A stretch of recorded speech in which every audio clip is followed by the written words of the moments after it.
Chaplain Ryan Barry. Yep. See? No, go ahead. He's going to go ahead and give us a few words, so please give him your undivided attention. Thank you so much. All right. Awesome. Thank you. Yeah, thank you, everybody. My name is Ryan, and I have the privilege of being your chaplain. Someone asked me one time, I did a memorial service, and they go, "Are you in JROTC?" No, I'm not. Oh, here we go. So I'm Filipino, so I'm forever 21. All right, so I don't age. I'm married to my best friend, and I have 4 kids that look exactly like me. And we've been at Coronado for about, I think I'm at day 289. I am counting because I've loved every single moment of being here. So I'm going to give you your first challenge, okay? I've started this thing, and I've been doing it for 289 days. It's called Touch Creation Before I Touch Technology, all right? It's not a guilt thing. I know some of you, the first thing you do when you woke up, you just grab your phone and you're just like, and that's how you started. Man, I've been doing this thing. I have the privilege of living right here on the right by the beach. So I just wake up, and sometimes if it's just touching a plant or something, because I'm looking at screens all day. So I go out and I step in the sand, and I dig my hands in the sand. I'm feeling something real. 289 days. I feel like I'm getting my brain back. It was so foggy before, and I'm just always scatterbrained, but the morning is the time of just peace now. And that's my challenge to you, okay? Can we do this together? All right, yeah. Don't get sucked into that stuff. It's when I first came into the military, there was no such thing as iPhones. It was awesome. We used to carry, remember this, Commander? We used to carry like thumb drives around our necks, and you can plug it in any computer you want. It was crazy. It was like the Wild West. Now you have all these devices, so you have to learn how to manage it. Okay, so what is a chaplain? What does a chaplain do? First of all, one thing we do is we talk about spiritual fitness.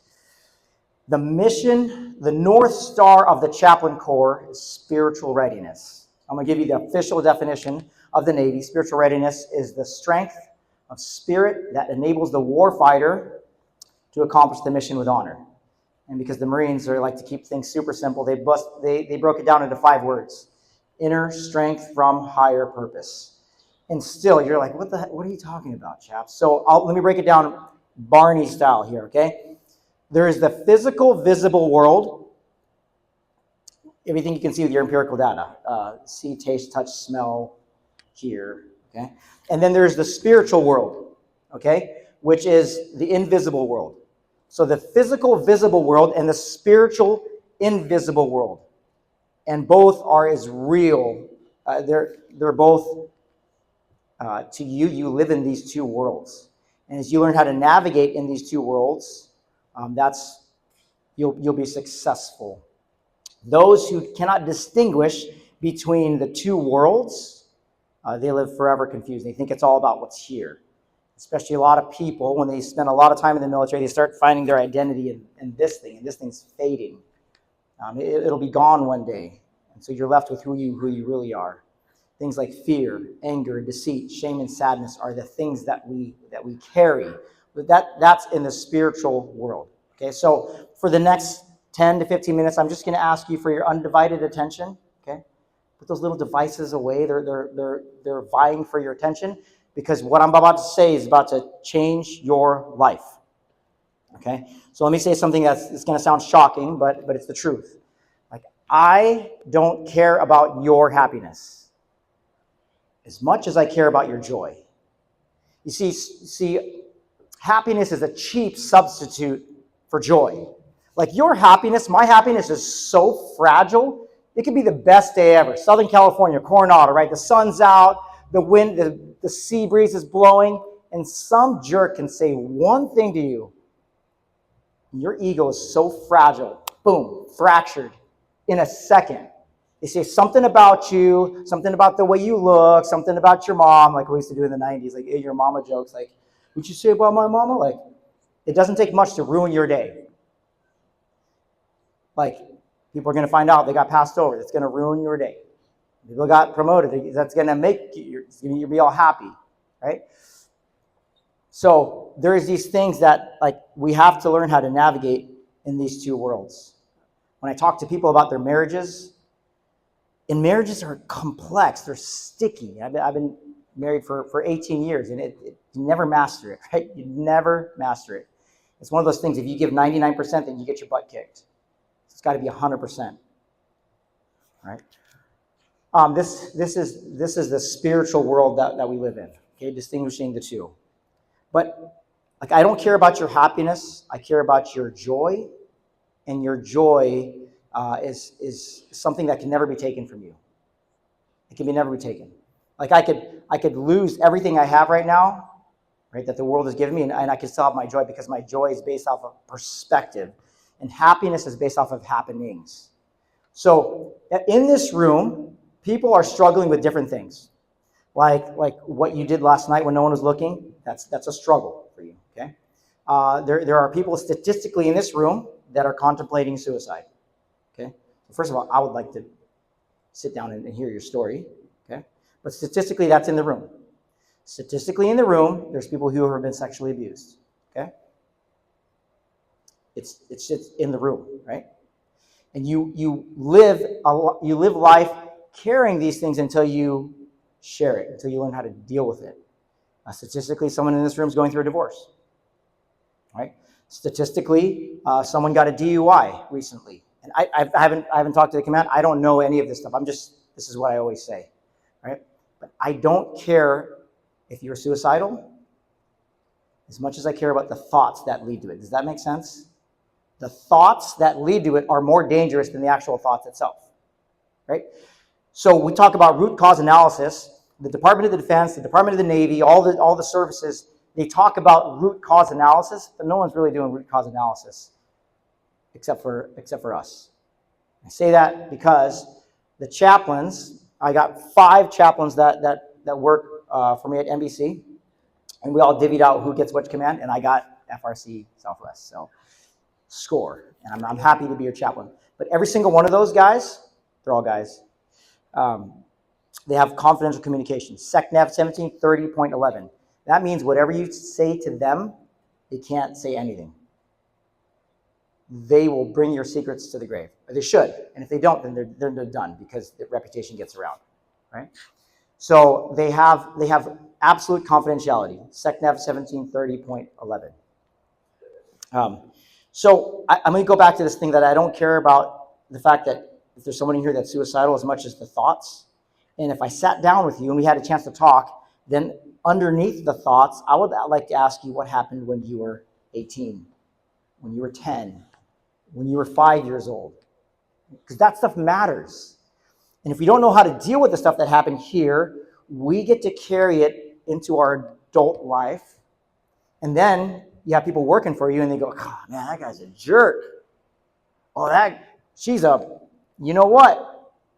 And really, if they're not a jerk, they're just hurting. And their hurt is manifesting in a way that looks like a jerk, like what are they just rip you up in public or whatever, or you see someone like, oh, that guy's a turd.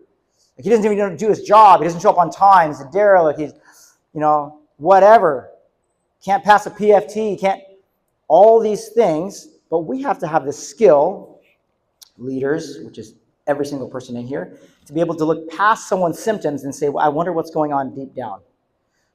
And so for me, that's this phrase, the heart of every issue is the issue of the heart. One of my favorite pastors, Matt Chandler, says this: the heart of every issue is the issue of the heart. So can someone point to their heart in here? Okay, most people are doing this. But when the ancient Greeks used the word heart, it was the Greek word cardia. And it was never referring, when the Greeks used this, it was never referring to the physical blood pumping organ in your chest cavity. When the Greeks used the word cardia, right, they're referring to the innermost being. The cardia is referring to the mind, the will, and your emotions. It's the thinking capacity of your being. It's who you are deep down in your heart. Like, what you post on social media is a facade. It's fake. It's fake news. You don't eat like that. You're not as strong like that all the time. You're not that good looking like that. And But it's an image we project of ourselves, what we want people to see about us, but who we really are is who we are in our heart. Okay, and the things we carry around. So, leaders, before you rip someone up, take a step back and say, I wonder what's going on in their heart. Right? That's the issue. And some things you might do that get you in trouble, but at the end of the day, you need to sit down with someone and say, hey, so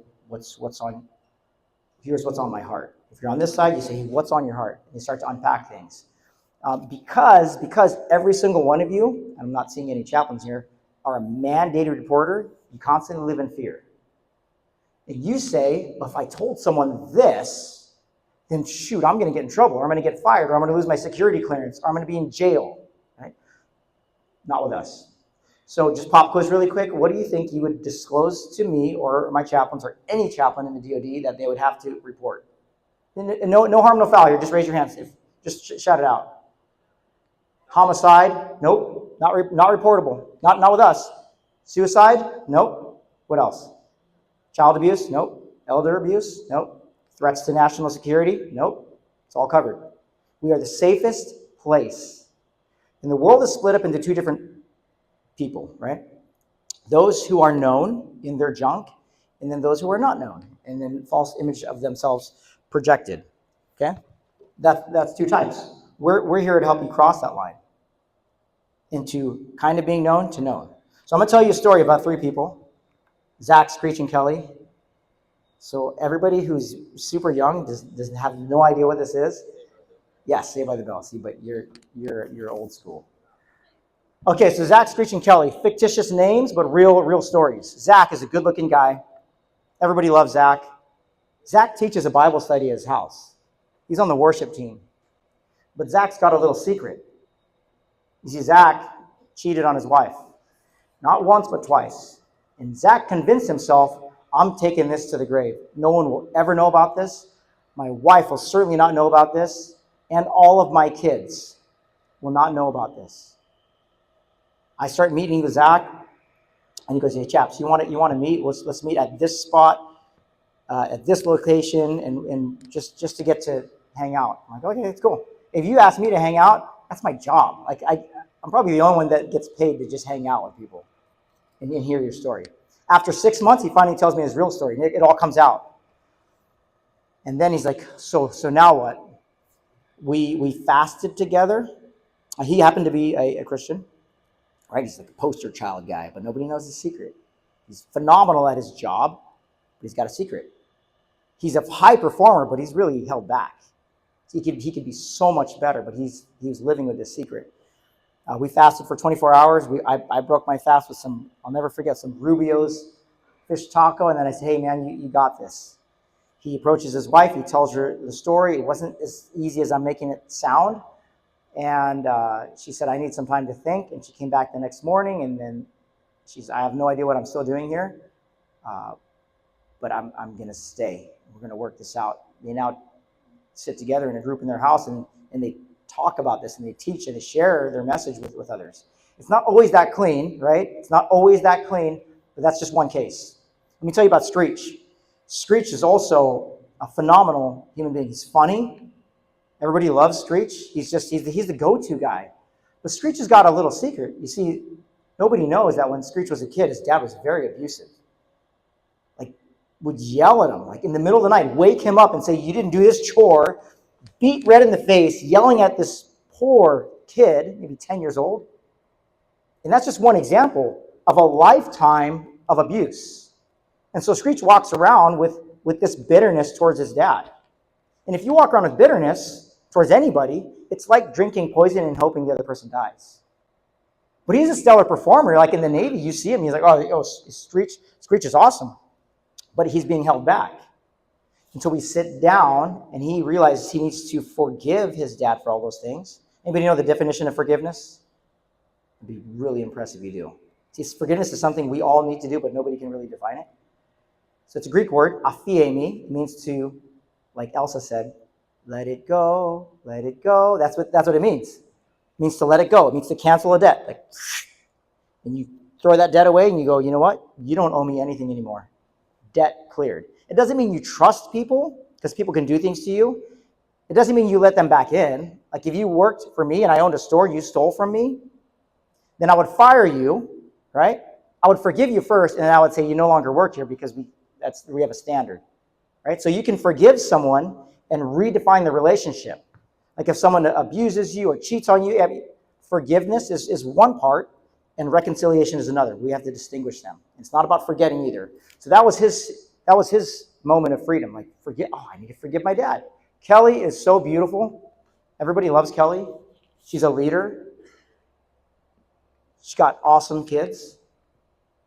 But what nobody knows about Kelly is underneath the smile and the good looks is something happened to her when she was a little kid. She was abused in almost every way a human being can be abused. But you would never know because Kelly's abuse is manifesting in good works. All of them are high performers. See, people who are late to work, who fail things, and they just wear it on their sleeves, they're easy to spot. But the high performers, it's a mask because they're doing things that are socially acceptable, so they get away with it. Like me. Like the things that I do, people are like, oh, they just keep going like this. And so I keep getting away with my crap and nobody asks me what's going on. Other people, you say, hey, what's going on with you, man? You're coming to work drunk. Okay, that's not good. But workaholics, gymaholics, degreeaholics, all kinds of people, they don't call us out. But here, they all cross this line of the facade that everybody thinks about me, and they crossed into a realm of like, okay, here's who I really am. Are you going to judge me? That's what everybody's fear is. The greatest fear, your fear, top fear is probably rejection. That's why we don't let people all the way in. That's why we emotionally insulate and we emotionally isolate. Emotional insulation is like, okay, I'm going to let you in, but I'm not going to let you all the way in. And emotional isolation is like, screw all you. Nobody's getting to know me. I'm professional. I'm going to have this line. You'll never get in. They're both death sentences. Because we were created to connect with other people. That's why the pandemic and social distancing was a death to relationships in humanity. We're not supposed to be apart. We're supposed to be together. You're supposed to hug people. You're supposed to handshake. You're supposed to embrace. You're supposed to talk to each other. Okay? But you can't talk to anybody if these isolation things, right? This is at the heart of suicide intervention. We look way beyond it into the heart of the issue. I thought this was super funny because it happens to be true. Like, who's behind all your problems? And you can't see it down there, but damn, it's me. Think about right now, who has lied to you more than any other person in the world, right? Are you thinking about that person? Don't say their name out loud. Okay, think about that person, okay? You know who it is? It's you. Okay, you got it right. Yeah, me. It's you. It's me. Because every lie I've ever believed, nobody could make me do that. You cannot jump into my brain, into my soul, into my heart, and make me believe something. It was all me. Like, I'm a small person, right? You can imagine. I've been made fun of my whole life, okay? I'm still not used to it. If you want to ruin my happiness, just make fun of me, right? But the lies that constantly go in my mind after that, that's all me. I choose that. And so now I choose not to. I read a book. It was for ladies. It's by Rachel Hollis, a book called Girl, Wash Your Face. And I don't know why I read this thing. I just like to read. And Rachel says, other people's thoughts about me are none of my damn business. I love that. Like, hey, you can think whatever you want. I don't want to live in your head rent free. That's silly, but go ahead and think whatever you want. I'm here and I'm free. Okay, let me blast through this. I broke the world down into two different people, right? Those who are known and those who are not known, or 99% known. Right? That's the basic.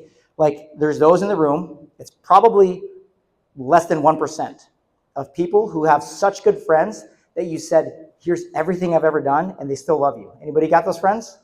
Anybody have a friend like that? Boom. Boom, boom. They're the best.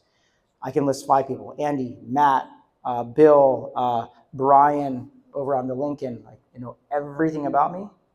Got no secrets whatsoever, and they still love me. Right? So actually, if you're 99% known, then you're not known. You're not known. And you constantly live in fear.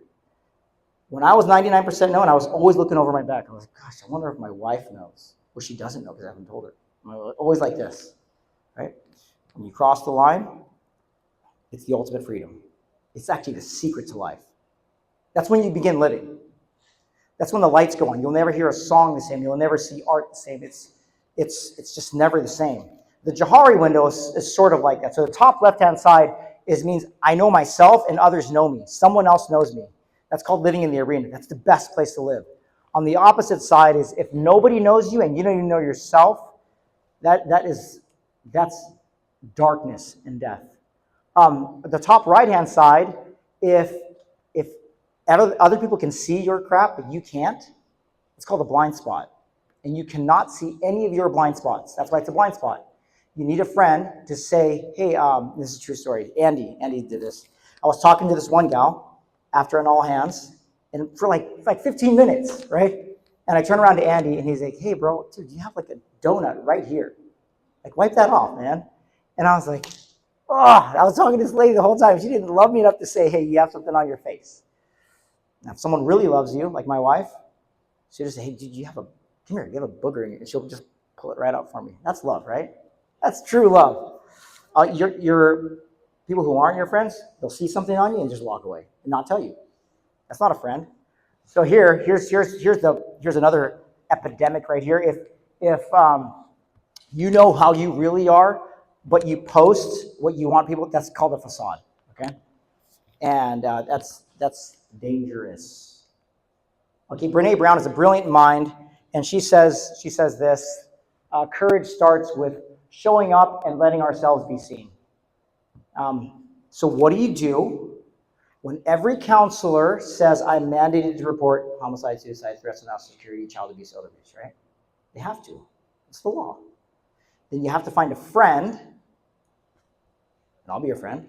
You have to find someone who won't judge and who says, whatever stays here, stays here. Like my phrase, if I've ever got an email from me, it says, my ears are graves where you can bury your problems and begin healing. My friends, that is where healing begins. That's where healing begins. So find us. Find me. I'll maybe walking around and just test it. Maybe, I don't know why you're stationed here, but maybe this is the tour where you say, man, that's the tour. It was a cool job, but that's the tour where I experienced freedom. And I was just able to uncover some stuff. And you watch. You will come to life. You'll come back to work firing on all cylinders. Or you can be like Zach Screech and Kelly. You look good on the outside, but it's really being held back. Okay?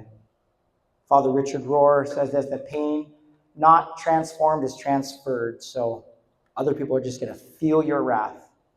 There's a reason why you're impatient with your kids. We haven't dealt with some stuff here, right? You deal with this stuff, you start to treat people better. It's not as simple as I just said it. There's still a lot of work that needs to be done.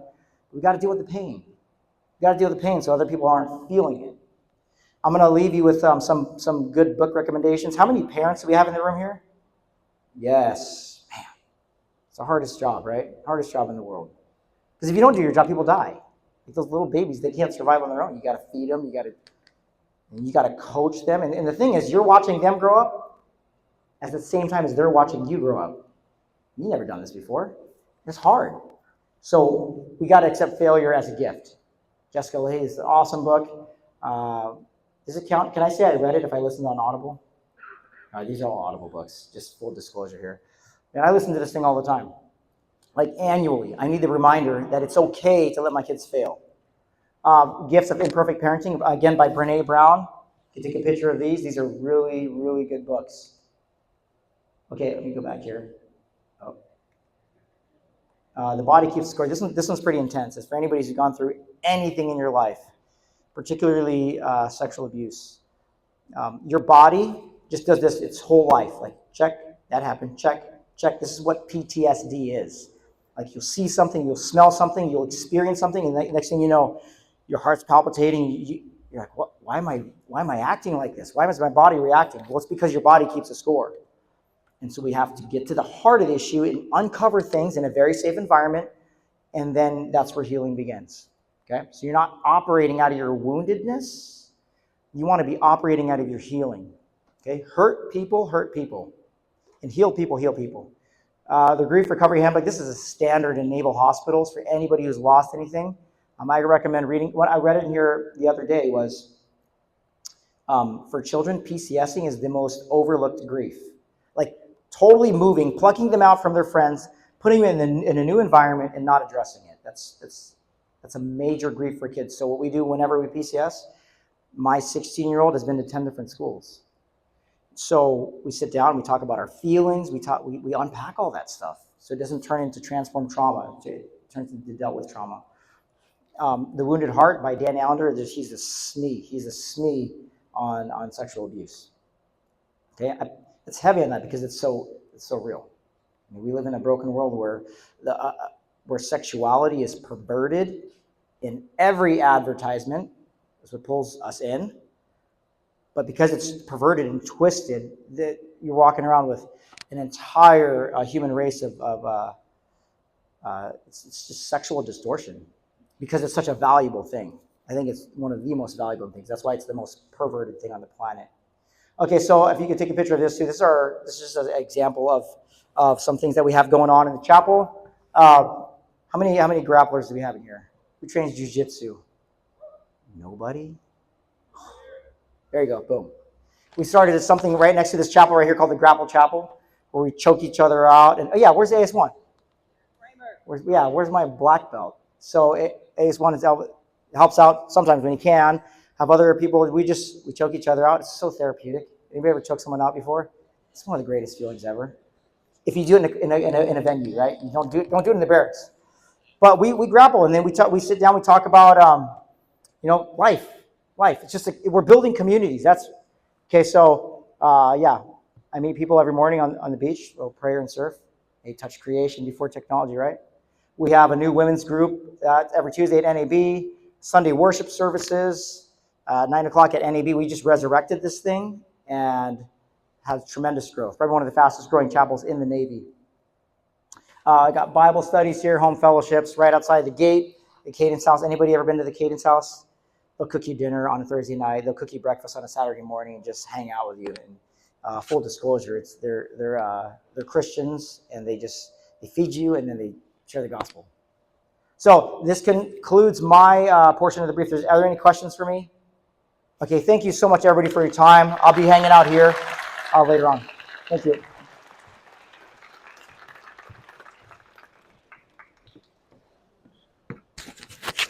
Thank you, sir. Really appreciate it. One more round of applause, please. Yeah.